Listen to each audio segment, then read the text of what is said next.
Okay Jain भाई, मैं फिर आज उज्ज्वल परिवार की तरफ से आप लोगों के बीच में अपनी क्लास लेकर के, और आशा करता हूँ आप लोग अच्छे होंगे भाई सब, ठीक है। और समय आ चुका भाई, धीरे धीरे आपका नजदीक एग्जाम्स आ रहे हैं आप लोगों में भाई। तो शुरू करते हैं आज की क्लास का पहला ही क्वेश्चन भाई, जो कि चर्चा में भी है आप लोगों का। चलिए भाई,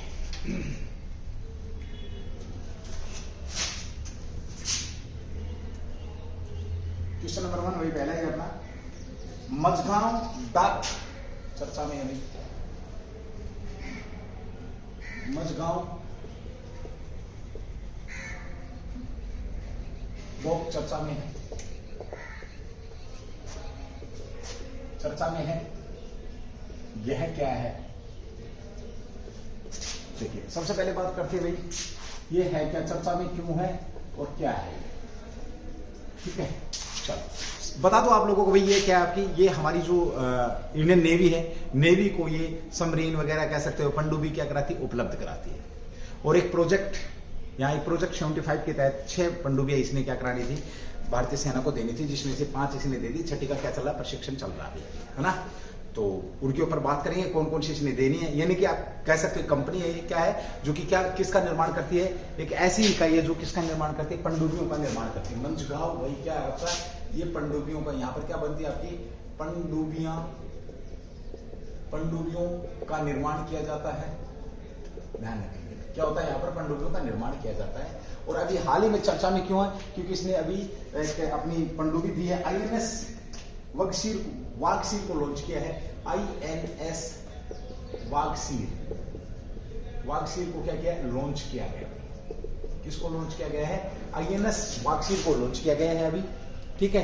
दूसरी बात करते हैं, इससे पहले ये तो क्लियर हो गया भाई आप लोगों को कि ये आपकी एक नेवी को क्या कराती है, आपकी पनडुब्बियां उपलब्ध कराती है। और इसने प्रोजेक्ट 75, कौन सा प्रोजेक्ट 75 के तहत है, प्रोजेक्ट 75 है, इसके तहत कितनी पनडुब्बियां देनी है, 6 पनडुब्बियां इसने देनी है। कितनी देनी है, 6 पनडुब्बियां इसने देनी है। हाल ही में चर्चा में क्यों, वागसीर लॉन्च कर दिया इसने, इसका परीक्षण चल रहा है। कहां पर चल रहा है, परीक्षण चल रहा है इसका, कहां, समुद्र के अंदर, इसका समुद्र में परीक्षण चल रहा है। ये ध्यान, कहां परीक्षण चल रहा है इसका, समुद्र के अंदर इसका परीक्षण चल रहा है, ठीक है भाई। कौन कौन सी है, INS कलवरी दे चुके हैं अभी, ये अपनी कलवरी, INS कलवरी दे चुकी है, नंबर 1 हो गया भाई आपका। नंबर 2 की हम बात करते हैं तो INS खंडेरी भाई, ठीक है। तीसरी की बात करें INS कंजर भाई, INS करंज, INS जो आपका करंज है ये है भाई, ठीक है। और चौथा क्या है भाई आपका, INS वेला, INS वेला। और 5वीं जो है आपकी भाई, 5वीं का परीक्षण चल रहा है, कौन सी का, वागीर का परीक्षण चल रहा है, समुद्र के अंदर वागीर का परीक्षण चल रहा है। और इस साल के अंत तक इसे कमीशन कर लिया जाएगा, INS वागीर। और अभी INS वागसीर इन्होंने लॉन्च कर दी है। तो आपकी 6 यहां पर क्या थी, पनडुब्बियां, प्रोजेक्ट आपका 75, और इसलिए मंझगांव आपका क्या है, चर्चा के अंदर बना हुआ है, ठीक है। अगले क्वेश्चन की बात करते हैं, क्वेश्चन नंबर 2, शुद्ध ग्रीन हाइड्रोजन प्लांट किस राज्य में स्थित किया गया, भारत का पहला शुद्ध ग्रीन हाइड्रोजन जो प्लांट लगाया गया, कहां लगाया गया, ठीक है। भारत का पहला शुद्ध ग्रीन हाइड्रोजन प्लांट लगाया गया, ये कहां पर स्थापित किया गया है, बड़ा शानदार क्वेश्चन है भाई आपका ये, ठीक है। कहां पर स्थापित किया गया आपका ये, असम के अंदर इसको स्थापित किया गया, असम के अंदर। यानी कि इसमें क्या होगा, 0%, यानी कि जो इसकी शुद्धता है, जोहराट, असम के अंदर भाई, असम में भी कहां पर आपका जोहराट के अंदर इसको स्थापित किया गया। इसके अंदर 99.99% क्या है, ये शुद्ध है, इससे कार्बन उत्सर्जन नहीं होता। जो हमारा लक्ष्य है, कार्बन मुक्त भारत 1970 में जो बिल्कुल 0% उत्सर्जन, उसकी तरफ एक कदम है। प्रतिदिन कितना भाई, प्रतिदिन की अगर हम बात करें तो ये जो प्लांट है आपका, प्रतिदिन कितनी क्षमता रहेगी इसकी, 10 किलो, प्रतिदिन 10 किलो इसकी क्षमता रहने वाली है। 10 किलो क्षमता रहने वाली। प्रतिदिन कितनी क्षमता रहने वाली इसकी?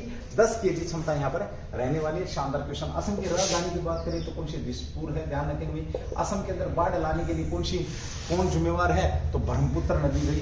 ब्रह्मपुत्र जो नदी है ये बाढ़ लेकर के आती है असम के अंदर, ये भी ध्यान रखेंगे। असम का कौन सा नेशनल पार्क चर्चा में रहता है हमेशा आपका? तो काजीरंगा जो नेशनल पार्क है ये चर्चा में रहता है भाई। क्यों? क्या है भाई यहाँ पर एक सींग वाला भाई, एक सींग वाला गैंडे, एक सींग वाले गैंडों के लिए ये प्रसिद्ध है भाई। यहाँ पे हाथी, शेर वगैरह सब कुछ यहाँ पर पाए जाते हैं। ठीक है, असम को लेकर के हम बात करते हैं तो एक राजीव गांधी के द्वारा, प्रधानमंत्री राजीव गांधी के द्वारा एक समस्या थी उस समय, आपको पता है, विस्थापितों को लेकर के समाप्ति थी। असम अकॉर्ड की स्थापना की बात करें तो 1985 में असम अकॉर्ड की स्थापना भी यही असम की जनसंख्या यानी कि जो वास्तविक असम के नागरिकों के लिए यहाँ पर असम अकॉर्ड की भी व्यवस्था की गई थी। यह आपका शानदार क्वेश्चन यहाँ पर असम का बन जाएगा। और अभी हाल ही में जोरहाट के अंदर आपका ये लॉन्च किया गया है, हरित हाइड्रोजन संयंत्र कमीशन किया गया है। दूसरी सबसे बड़ी राष्ट्रीय उत्पादन अन्वेषण किसके द्वारा किया गया है? ये बड़ा अच्छा भाई, तो किसके द्वारा किया गया? ओयल। ये क्या हो जाएगा आपका? Oil India limited, oil India जो लिमिटेड है उसके द्वारा इसको क्या किया गया? लॉन्च किया है। दूसरी सबसे बड़ी इकाई है ये। दूसरी तो क्वेश्चन, पहली सबसे बड़ी इकाई ओयल की कौन सी है? ये भी क्वेश्चन तुम्हारे लिए शानदार बन जाएगा यहाँ पर। तो बड़ा अच्छा क्वेश्चन था भैया आपका। चलिए अगले क्वेश्चन की बात करते हैं जो कि आपका चर्चा में, एक बार रफ कर रहा हूँ भाई, उसके बाद आगे बढ़ते हैं। ठीक है,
चलिए अभी हाल ही में चर्चा में रहा भाई आपका एनसीपीआई में यूपीआई भुगतान चर्चा में रहा भाई। ठीक है, इसके ऊपर बात करें, बड़ा शानदार क्वेश्चन आपका यहाँ पर बनेगा भाई। ठीक है, चलो क्वेश्चन नंबर 3, आज का क्वेश्चन नंबर 3 है आपका एनसीपीआई ने यूपीआई आधारित भुगतान की पेशकश किस देश के लिए बात करें? एनपीसीआई ने यूपीआई भुगतान के लिए किस देश से समझौते पर बात चल रही है? किस देश से समझौते पर बात चल रही है? ठीक है, क्योंकि आपका चर्चा है नेशनल पेमेंट जो आपका है इंटरफेरेंस है यूपीआई। देखिए हम यहाँ पर बात करें, सबसे पहले तो आपका यूपीआई देखो आप, ये यूपीआई क्या है? यूपीआई की बात करते हैं तो यूपीआई क्या रहेगा आपका भाई? यूनिफाइड पेमेंट इंटरफेस, यूनिफाइड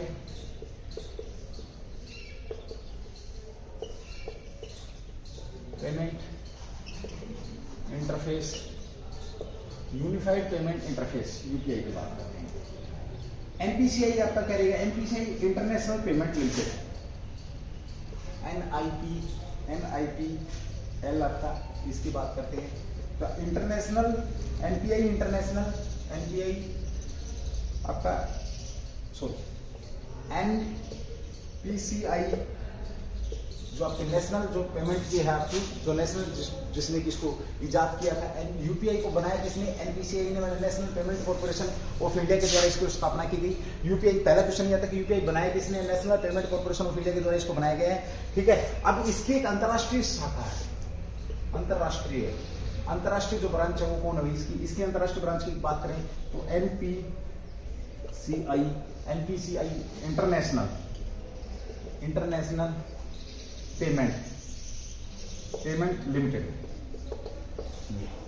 इसने हाल ही में, देखो एक बार पीछे जाएंगे बैक में, यूपीआई इसने अभी एक देश के साथ समझौता किया पैसे के लेन देन में, यानी कि डिजिटल मुद्रा के लेन देन के लिए आसानी से, डिजिटल मुद्रा को कह सकते हैं आसानी से सॉफ्ट में हम जैसे जो पैसे ट्रांसफर करते हैं, यानी कि जैसे हमने अगर कोई चाहे भीम ऐप के द्वारा किया है, चाहे गूगल पे के द्वारा किया है, चाहे हमने पेमेंट आपका फोन पे के द्वारा किया है, चाहे कैसे भी किया है, तो वो सारा किसके तहत होता है? आपका यूपीआई के तहत होता है। यूपीआई की full form unified payment interference, इसको इजाद किसने किया था? नेशनल, जो आपका national payment corporation of India के द्वारा। और अभी इसकी जो कौन आपकी इंटरनेशनल जो पेमेंट लिमिटेड है, इसने 2-3 देशों के साथ समझौता किया भाई। सबसे पहले तो नेपाल यूपीआई यूज कर रहा है भाई, आपका नेपाल कर रहा है। उसके बाद इसने जो समझौते की बात करी किससे? सिंगापुर से भी। सिंगापुर के बाद इसने भीम ऐप को लेकर के बात करी है, ठीक है। अभी इसने क्या किया हाल ही में? भूटान और सिंगापुर के बाद किसने? भूटान और सिंगापुर, आपका भूटान में भीम ऐप की बात कर रहे हैं भाई, भीम ऐप, ठीक है। इसके बाद अब इसने किसकी तरफ ध्यान दे दिया? यूएई की तरफ दे दिया, संयुक्त अरब अमीरात जो है अभी आप हम उसको प्लेटफॉर्म देंगे कि भाई वो क्या करे, अभी जो पेमेंट है, पेमेंट का लेन देन यूपीआई के तहत करेंगे, ठीक है। तो आपका क्या, नेपाल हो गया, सिंगापुर हो गया, भूटान होगा, और चौथा संयुक्त अरब अमीरात के साथ हम ये चीजें साझा कर रहे हैं, ध्यान रखेंगे, बाजार में प्रवेश कर रहे हैं। भीम यूपीआई सेवा को न्यूको टर्मिनलों पर लाइव कर दिया गया है। तो किसको भाई? भीम को। भीम जो आपकी है, भीम ऐप यूपीआई सेवा, भीम यूपीआई सेवा, तो इसको किसको? नियोको, आपका नियो पे टर्मिनल पर लाइव कर दिया गया है। और अब किसके साथ बात चली? अपनी यूएई के साथ बात चल रही है, ठीक है। ये भी आप लोग ध्यान रखेंगे। और ये कहाँ की है भी आपकी? ये जो ये मसरेक बैंक की भुगतान साइट है, नियो पे कहाँ की आपकी है? ये बड़ा अच्छा क्वेश्चन बन जाएगा आपका। नियो पे जो आपकी है ये कहाँ की है? तो सहायक है, अभी कहाँ की सहायक है?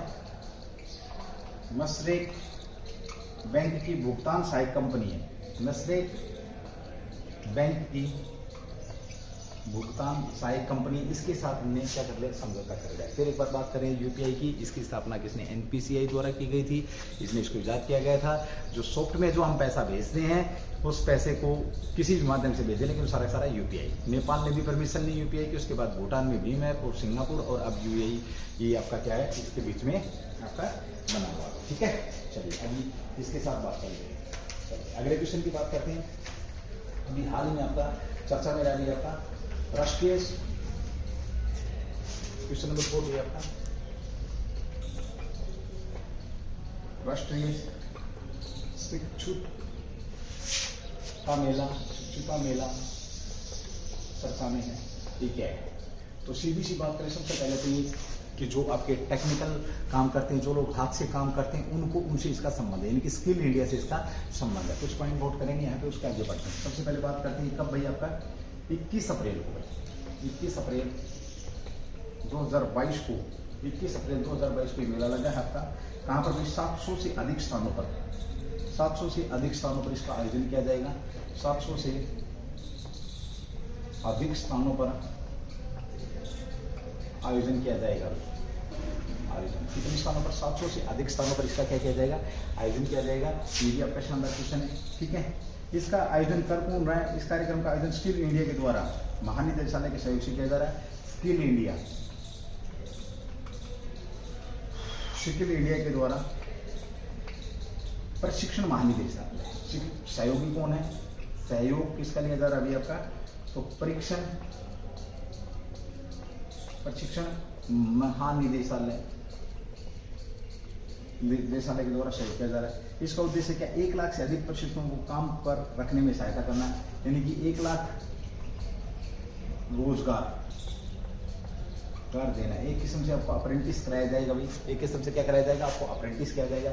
इसमें 5वीं पास से लेकर के 12th पास तक, और साथ में दूसरा क्या कह सकते हो, जो डिप्लोमा ग्रेजुएशन डिप्लोमा है, पीजी डिप्लोमा है, वो भी इसके अंदर भाग ले सकते हैं। ये भी आप लोगों के लिए शानदार क्वेश्चन यहाँ पर रहेगा। ठीक है, राष्ट्रीय शिक्षु बिल में 30 अधिक क्षेत्र हैं, 30 से अधिक क्षेत्र रहेंगे, और 4000 जो कह सकते हैं 4000 से अधिक संगठन इसके अंदर क्या लेने, भाग ले लेंगे। ठीक है, जिसने 5वीं कक्षा पूरी कर ली हो और 12वीं कक्षा पूरी कर ली हो, शिक्षुता मेले में आवेदन का पात्र है। तो आवेदन कौन कर सकता है, जो 5वीं पास है या 12वीं पास है, या जिसने भी इसमें क्या भी आवेदन यहाँ पर कर सकता है। ठीक है, चलिए ये भी आपका शानदार क्वेश्चन था। उसके बाद आगे स्किल इंडिया की बात हो रही थी यहाँ पर, मेक इन इंडिया आप लोग समझ रहे हैं, यानी कि हाथ से काम करने पर तवज्जो दी जा रही है, ज़्यादा से ज़्यादा तवज्जो दी जा रही है।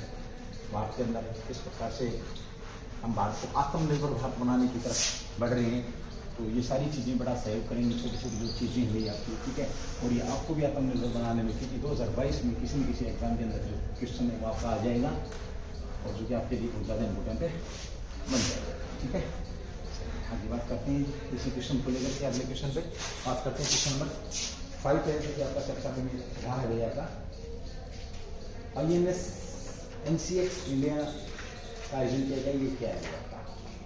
ठीक है, क्वेश्चन आपका NCX, क्वेश्चन नंबर 5 है NCX इंडिया का आयोजन हुआ, ये क्या है। अभी NCX इंडिया ये क्या है जो कि चर्चा में है। सबसे पहले कह सकते हैं भाई आजकल साइबर का ज़माना है, टेक्निकल ज़माना है, तो साइबर वार बड़ा मैटर करता है। तो साइबर सिक्योरिटी को लेकर के एक एक्सरसाइज की गई, जो रक्षा सचिव हैं हमारे, रक्षा जो अपने महानिदेशक हैं कह सकते हैं, अजीत डोभाल ने इनका क्या उद्घाटन किया, यानी कि, और इसमें बहुत सारे अफसरों को ये सिखाया गया कि किस प्रकार से जो हैकर्स हैं, किस प्रकार से हमारी जो सूचनाओं को चुरा लेते हैं, यानी कि मन मर्जी से हमारी सूचनाओं को, हमारे से बिना परमिशन लिए सूचनाओं को ले लेते हैं, तो उनके ऊपर यहाँ पर ये बात हुई है। ठीक है, और अभी हाल ही में चर्चा में था भाई, चर्चा में क्या था, लद्दाख के अंदर जो आपका पावर ग्रिड था उसको हैक कर दिया गया था, इस वजह से एक्सरसाइज यहाँ पर की गई है, जो कि आपका चर्चा का विषय बना हुआ है। ध्यान रखेंगे, बड़ा शानदार क्वेश्चन है भाई, यहाँ पे पूछ लिया जाएगा आप लोगों से। ठीक है, चलिए भाई बात करते हैं क्वेश्चन की। तो सबसे पहले है क्या भाई, आपका साइबर सिक्योरिटी एक्सरसाइज है, national cyber security incident response exercise है क्या भाई, आपका national cyber security incident response exercise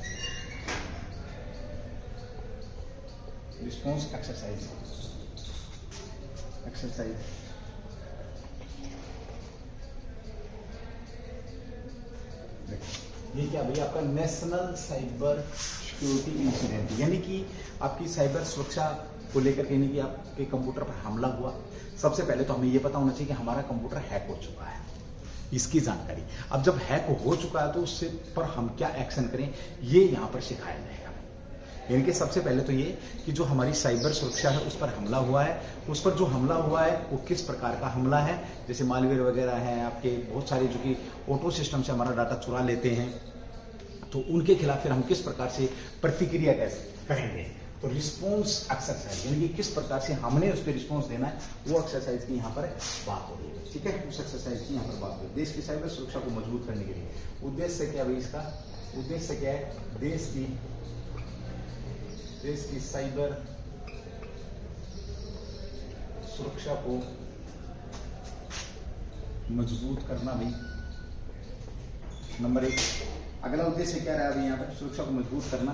ठीक है, इसका कब, 18 अप्रैल 2022 को भाई, आपका 18 अप्रैल 2022 को इसका क्या किया, उद्घाटन किया भाई।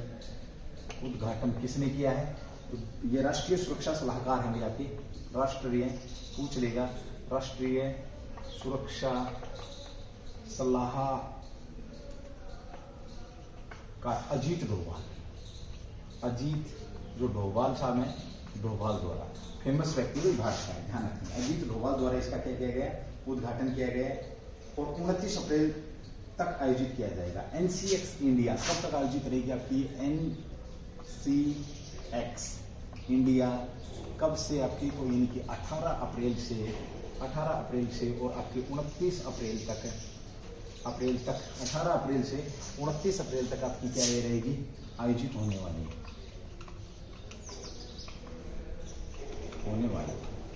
कब से कब तक आयोजित होने वाली आपकी? इसका उद्घाटन पूछे राष्ट्रीय सलाहकार, यहाँ पर एक क्वेश्चन पूछा राष्ट्रीय सचिव कौन आपके, सुरक्षा सचिव कौन है, ये क्वेश्चन आप लोगों के लिए भी बनता है। इसके अंदर क्या है? 140 से अधिक जो अधिकारी हैं वो भाग लेंगे अलग अलग स्तर पर। इसमें क्या पता लगाया जाए? घुसपैठ का पता लगाने की तकनीक। इस एक्सरसाइज में क्या होगा? घुसपैठ का पता लगाने की जो तकनीक है उसके ऊपर यहाँ पर बात रहेंगी भी। ये भी आप लोगों का ध्यान रखिए। यानी कि जो नेटवर्क जो हैकर हैं, नेटवर्क को जब हैक कर लेते हैं तो किस प्रकार से ये चीज़ें रहती हैं, ये भी यहाँ पर आप लोगों के बीच में बन जाएगा। बड़ा शानदार क्वेश्चन आप लोगों के बीच में यहाँ पर रहने वाला है। ठीक है, चलिए अगली बात करते हैं। एक क्वेश्चन और भी आपका चर्चा में बना हुआ है। जब नेशनल सिक्योरिटी की बात चल रही है तो अभी आपका क्वेश्चन नंबर 6 चर्चा में है। आपका चर्चा में रही है, कौन चर्चा में रही है भैया आपके? ये भी बड़ा शानदार क्वेश्चन आपका। मनोज कुमार कटारिया चर्चा में रहेंगे। मनोज कुमार कटारिया चर्चा में है। ये कौन है? मनोज कुमार कटारिया की बात करते चर्चा में है, ये कौन है? ये आपके भाई डीजीएमओ। ये कौन है? सबसे पहले तो हम बात करें ये हैं कौन आपके भाई? तो ये हैं आपके डीजीएमपी हैं। डीजीएमपी नियुक्त किया गया डीजीएमपी नियुक्त किया गया है। ठीक है, director general of military operation, director general of military operation इन्हें नियुक्त किया गया है। ये भी कह सकते हो आप। सैन्य अभियान का महानिदेशक नियुक्त किया डीजीएमओ। सैन्य अभियान चल रहा है मैडम। सैन्य अभियान का महानिदेशक नियुक्त किया गया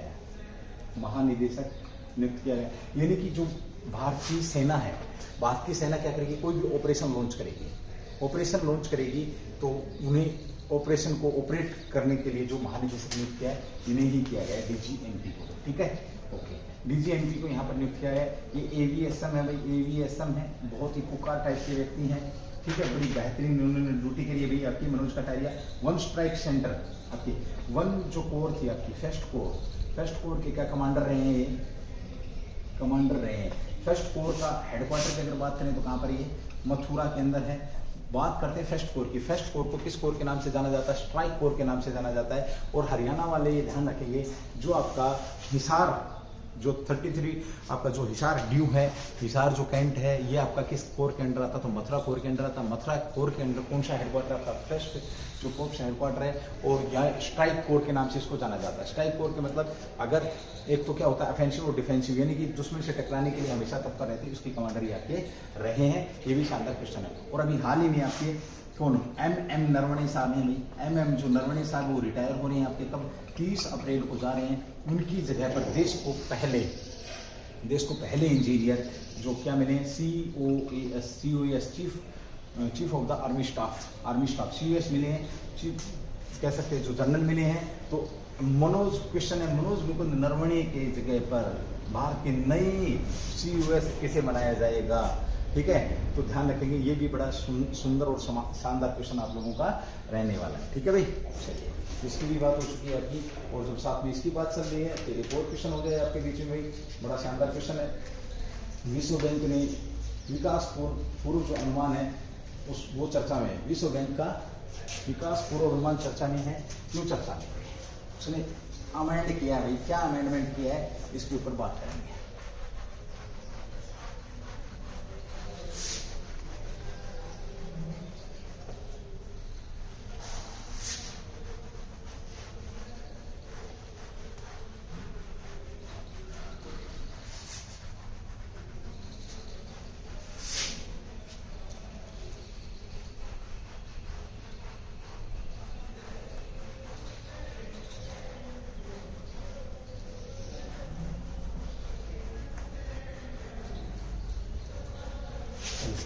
क्वेश्चन नंबर 6 है आपका, चूंकि चर्चा में भी आपका क्वेश्चन नंबर 6 है विश्व बैंक में वैश्विक विकास पूर्वानुमान विश्व बैंक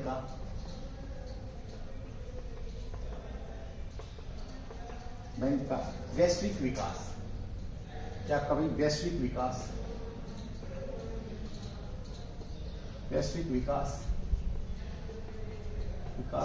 पूर्वानुमान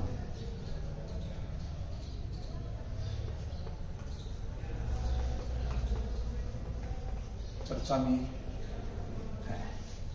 वैश्विक विकास पूर्वानुमान चर्चा में किसका भी? World bank.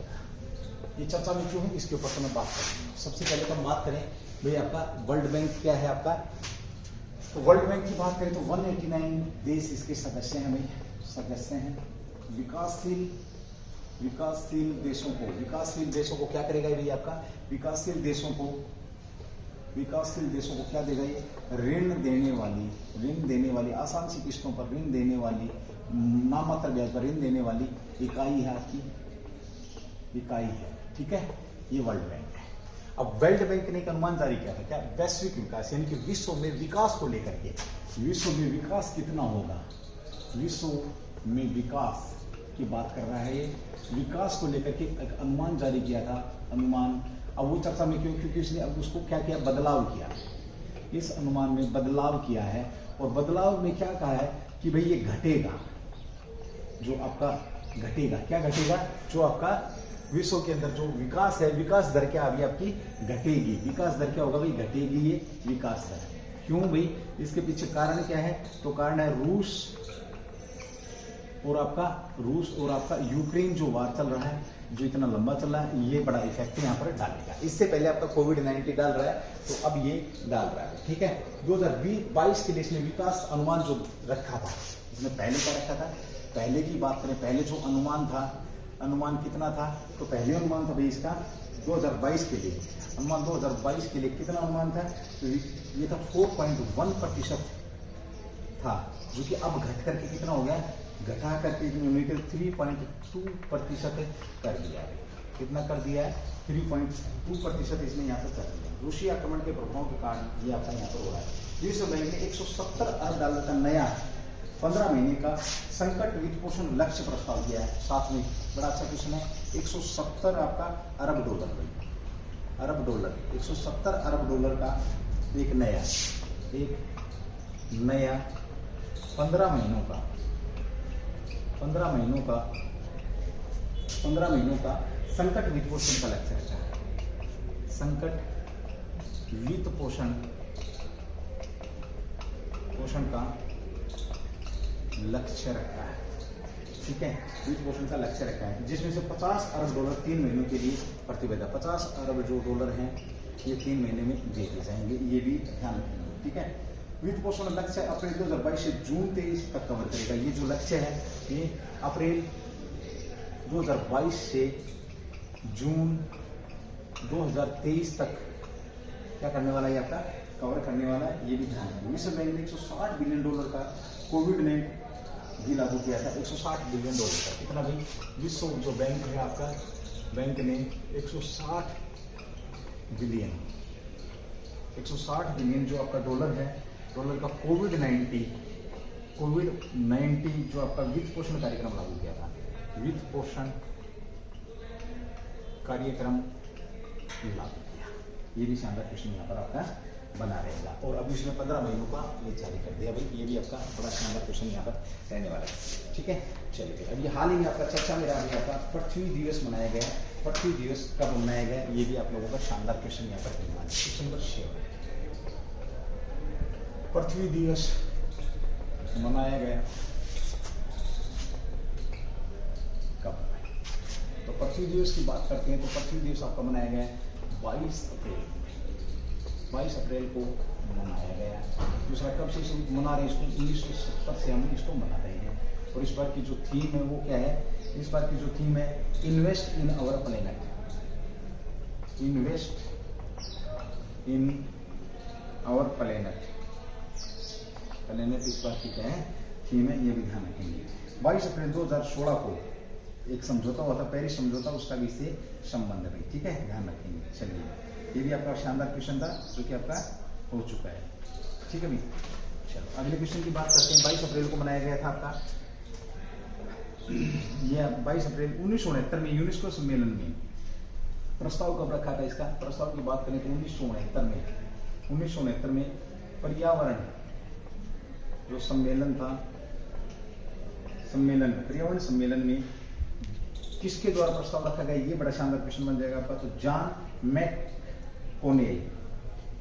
जॉन मैककोनेल द्वारा ये प्रस्ताव रखा गया था, यानी कि 1971 में प्रतिवर्ष अंतर्राष्ट्रीय पृथ्वी दिवस मनाने के लिए घोषणा पर हस्ताक्षर हुए। घोषणा कब हुई है? 1971 में इस घोषणा पर हस्ताक्षर हुए। सिग्नेचर की बात करें तो यूएनओ के द्वारा किए गए। और यह दिवस हर साल कितने देशों में मनाया जाता है? तो ये बड़ा सा क्वेश्चन है। हर वर्ष 193 से ज्यादा देश इसको मना रहे हैं। 193 से ज्यादा देश इसको मना रहे हैं। पृथ्वी दिवस हमारे मनुष्यों के द्वारा उत्पन्न पर्यावरण गिरावट को याद दिलाने का तरीका है, ये भी ध्यान रखें। यानी कि पृथ्वी पर जो चीजें हो रही है, पृथ्वी पर जो गिरावट हो रही है, उन सबके प्रति लोगों को जागरूक करने के लिए आपका ये दिवस है मनाया जा रहा है। ये भी आपका शानदार क्वेश्चन यहाँ पर रहने वाला है, ठीक है भाई। अभी हाल ही में आपका चर्चा में रहा, एक बड़ा शानदार क्वेश्चन आपका चर्चा में रहा है, अभी पूछा गया था आप लोगों से, ठीक है। तो क्वेश्चन है आपका भाई, विश्व world creativity and innovation day कब मनाया गया? ये भी आपका चर्चा में भी आता, विश्व नवाचार दिवस कब मनाया गया?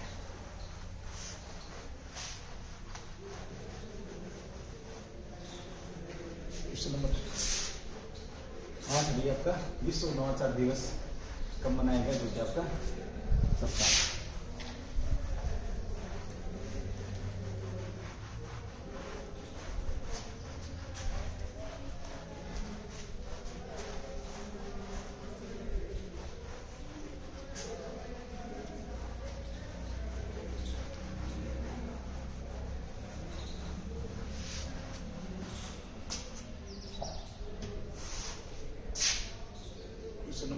विश्व नवाचार दिवस कब मनाया गया? ठीक है, विश्व नवाचार दिवस भी तो हर साल 21 अप्रैल को कब मनाया गया भाई? 21 अप्रैल को ये आपका दिवस मनाया गया है। हर वर्ष मनाया जाता है भाई, आपका हर वर्ष मनाया जाता है, ये भी ध्यान रखेंगे, ठीक है। विश्व रचनात्मक और नवाचार दिवस, world creativity and innovation day, क्या हो जाएगा आपका ये? वर्ल्ड क्रिएटिविटी एंड इनोवेशन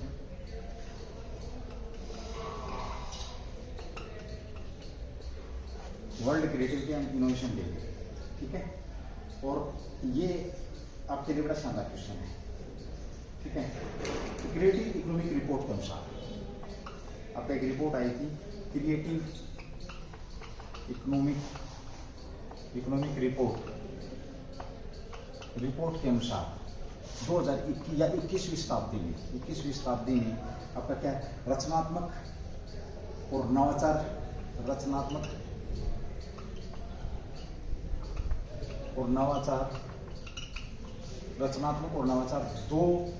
ये दोनों किसी देश की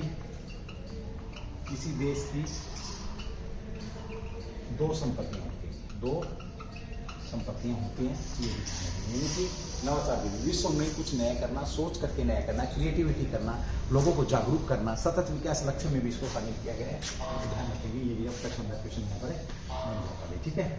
और इसी दिन आपका भाई 21 अप्रैल को शिवल दिवस भी बनाया गया। आपका कब मनाया गया है? तो 21 अप्रैल को, इसी दिन के अगर मैं बात करूँ, क्वेश्चन नंबर 9 अगर आप लोगों से पूछे, सिविल सेवा दिवस कब मनाया जाता है आपका?